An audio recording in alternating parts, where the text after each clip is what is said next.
B Ed ತೃತೀಯ ಸೆಮಿಸ್ಟರ್ನ ಪರೀಕ್ಷೆಯಲ್ಲಿ ಶೈಕ್ಷಣಿಕ ಮೌಲ್ಯಮಾಪನ ಎಂಬ ವಿಷಯದಲ್ಲಿ ಕಂಪಲ್ಸರಿ ಕೇಳ್ತಕ್ಕಂಥ ಪ್ರಶ್ನೆ ಇದು.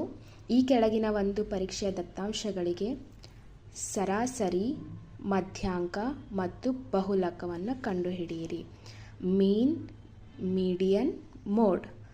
ಈ ಕೆಳಗಿನ ಸಂಖ್ಯೆಗಳಿಗೆ, ಈ ದತ್ತಾಂಶಗಳಿಗೆ ನಾವು ಏನು ಕಂಡುಹಿಡಿಬೇಕಂದ್ರೆ ಸರಾಸರಿ ಕಂಡುಹಿಡಿಬೇಕು, ಅಂದರೆ ಮೀನ್, ಮಧ್ಯಾಂಕ ಕಂಡುಹಿಡಿಬೇಕು, ಮೀಡಿಯನ್ ಮತ್ತು ಬಹುಲಕ ಮೋಡನ್ನು ಕಂಡುಹಿಡಿಬೇಕು. ಅದನ್ನು ಯಾವ ಥರ ಕಂಡುಹಿಡಿಯೋದಂತ ಇಲ್ಲಿ ನಾನು ನಿಮಗೆ ಹೇಳ್ಕೊಡ್ತೇನೆ.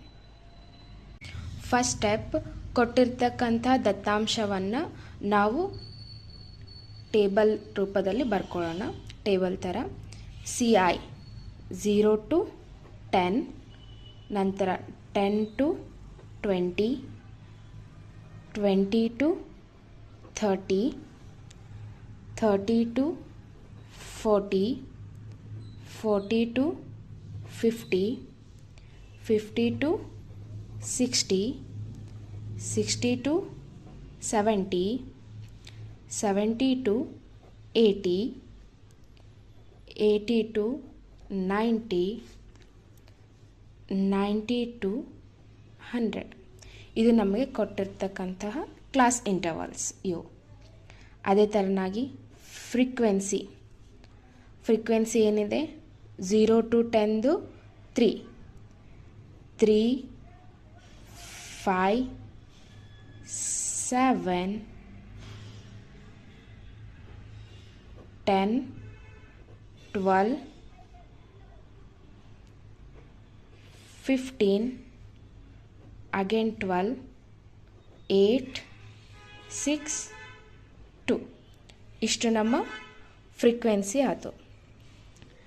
ಇಲ್ಲಿ ನಾವು ಫ್ರೀಕ್ವೆನ್ಸಿಯನ್ನು ಟೋಟಲ್ ಮಾಡ್ಕೊಳ್ಬೇಕು, ಅಂದರೆ ಆ್ಯಡ್ ಮಾಡ್ಕೊಳ್ಬೇಕು ಫ್ರೀಕ್ವೆನ್ಸಿನ. 3 + 5 8, 8 + 7 15, 15 + 10 25, 25 + 12 ಎಷ್ಟಾಗುತ್ತೆ? 25,